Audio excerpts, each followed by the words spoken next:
Hello and welcome back to another episode of Generation Films. My name is American Ben. You know, in the long history of human versus alien conflict, very few times have humans ever had the technological edge. Windows 10 excluded, humans have a great knack for innovation, often rivaling even the smartest of aliens. But humans have only been around for a few 100,000 years, and so it can't be expected that we would have tech rivaling sentient alien species that have been around for millions and millions of years. The Protoss's technology is often powered by psionic energy, Eldar ships are basically living entities, Elon Musk has the Tesla, and orc technology can do, well, whatever orcs say it can. Aliens like these are just ahead of the game. But as humans, we've accomplished a great many things and have managed to survive over and over again against alien armies with far better firepower.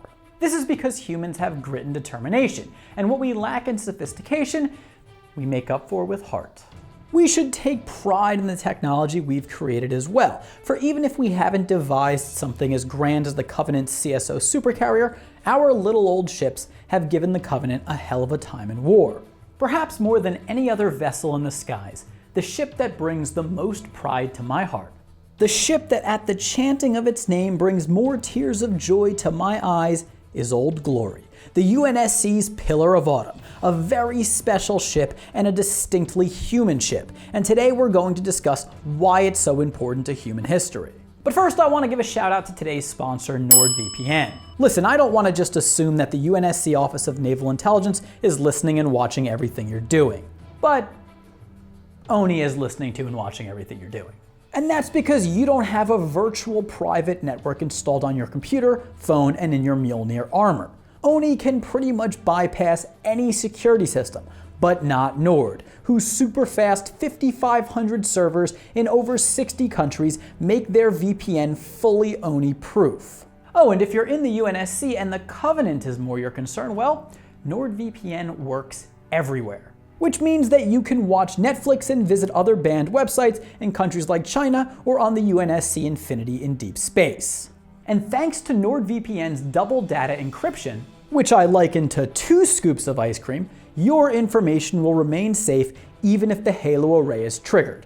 You won't be around to enjoy it, but your data will be safe. So go to nordvpn.com/generationfilms and grab their 3-year plan, which at the moment is 70% off. And this month, Nord is celebrating their 8th birthday, which means they're randomly gifting an additional 1 month, 1 year, 2 year, and 3-year plans to customers. So yeah, avoid the wrath of ONI and Covenant hackers and get NordVPN now. Anyway, the Pillar of Autumn was a Halcyon-class light cruiser in the UNSC's employ that played a major part in the Human Covenant War. Designed by Dr. Robert McLeese in the early 2500s, and thus before contact with the Covenant was made, the Halcyon-class cruisers were not products of exquisite engineering. They weren't Ferraris. Instead, they were made to get the job done, however necessary. The ships were costly to make, weren't very maneuverable, and just didn't seem to be the most efficient option for war, especially with their limited armament of a MAC cannon, 4 Shiva missiles, 6 Archer missile pods, and some M910 Rampart point defense guns. They were basically gas-guzzling American-made SUVs. And yet the star of the class, the Pillar of Autumn, was one of the most effective ships in the UNSC fleet during the Human Covenant War. Why? Well, and I say this with no sarcasm, what I think a lot of the ship's early critics missed was that the Halcyon class had heart. Human heart, not slimy Xenoheart. It should be said that along with a few other Halcyon class ships, the Pillar of Autumn was refit during the course of the Human Covenant War due to, well, aliens, and it became a much more imposing ship. First, it was wrapped in the latest titanium A ablative armor plating for better defenses against plasma bolts and other weapons. It was also refitted with improved nuclear fusion engines, a primary reactor aided by 2 secondary ones, which could boost the power output of the ship by 300% for a short time. A step up from the 3 Mark II Hanley-Messer deuterium fusion engines it had previously, which were severely underpowered. The upgraded reactors came with an upgraded cooling system as well, as the Autumn had dealt with overheating issues. The new system was self-regulating and self-cooling and would remove more and more heat as the reactor's output increased. The ship's armament was greatly upgraded as well. Its standard MAC gun was switched out for a Mark II light coil 56 A2D4 model, which with extra power capacitors could fire 3 shots per charge, and its rounds worked like shredder rounds. Additionally, its 6 Archer missile pods became 300, which together contained 7,800 missiles. With the armament refitting, the ship now had much more serious firepower. You can begin to see here how the original Halcyon design was highly inefficient. Actually, the ship was the laughing stock of the UNSC Navy. At 3,840 feet, it was the smallest UNSC ship to be given the cruiser designation. And prior to a bunch of the ships being refit, they were underpowered, underarmed, underprotected, and didn't move well. And to be honest, even after the refit, the ships were still not very efficient and still didn't move very well. They just kind of slapped on some upgrades, taped some giant weapons to the ships, and threw them back into battle. So why isn't this a flaws video? Well, there's actually something that's kind of awesome to the slipshod way in which the ship was constructed and upgraded. It wasn't a pretty ship, but it was a beauty. It wasn't perfectly planned, it wasn't the ultimate flying machine, but it was tough as hell. The Pillar of Autumn's upgraded MAC gun ran 2/3 the length of its body. Aliens might ask, why? But the answer is just, because America. The Autumn came to ground and pound, not to launch pussy plasma bolts across light years with precision. One of the reasons the Halcyon class was so expensive to produce was that it had a complex hull and superstructure design. Of note was its internal series of cross bracings and honeycomb structures that helped make the ship highly resistant to damage. Halcyon class ships were made to get popped and keep going. Sort of like power running backs in the NFL. It was the type of ship that might not intimidate an enemy on its entry into battle, but it gave enemies a hell of a time trying to take it down. The Halcyon class could remain operational even after sustaining damage to every one of its sections and losing 90% of its armor. The Pillar of Autumn never arrived on the scene of battle in thunderous grandiosity, driving enemies back with its radiance. It was a dusty old tank that happened to be able to fly. It was your grumpy old pops with a baseball bat. It looked unimpressive, didn't have bells and whistles, but had that old man strength that comes from somewhere unknown.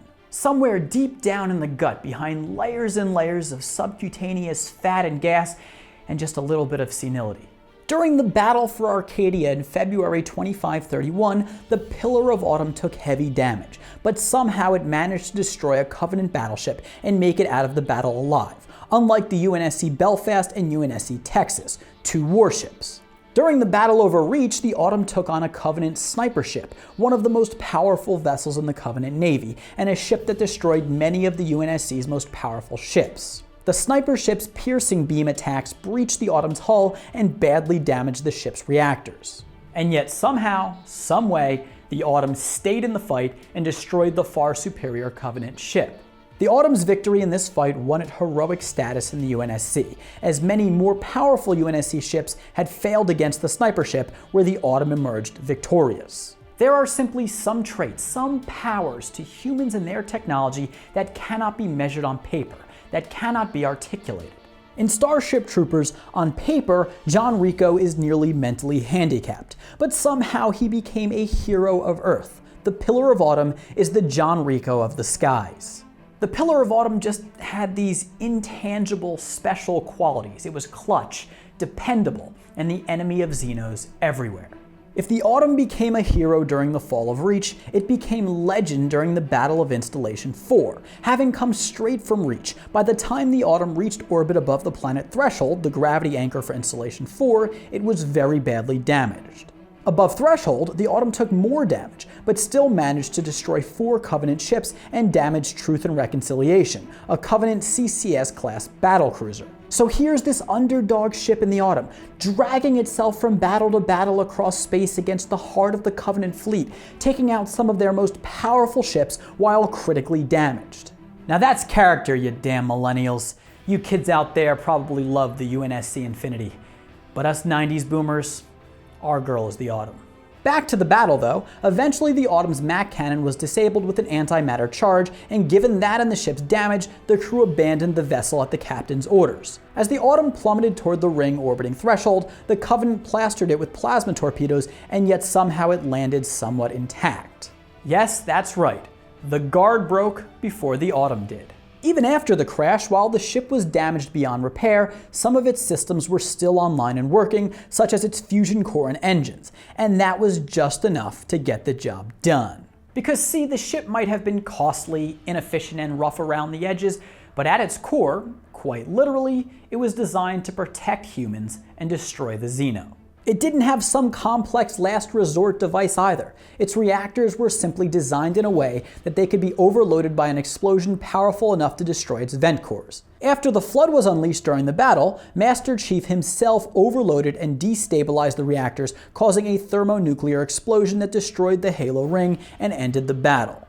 Listen, the Pillar was never going to last forever, but it just kept on taking hits and kept surviving, and in its final act, it saved humanity. The little ship that could. That's the Pillar of Autumn. It was never the best or most impressive ship, but it was tough, wouldn't go down easy, and somehow found a way again and again. That is the essence of humanity, and why I will name my first child Pillar of Autumn, in honor of this great ship. A ship that, while surpassed by many other human ships to come after it in terms of engineering and technology, is unsurpassed in its human heart.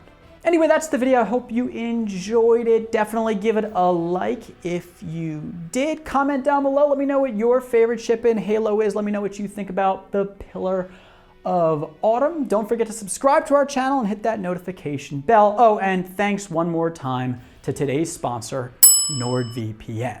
For now, my name is American Ben, and I'll catch you next time. Generation Films, peace.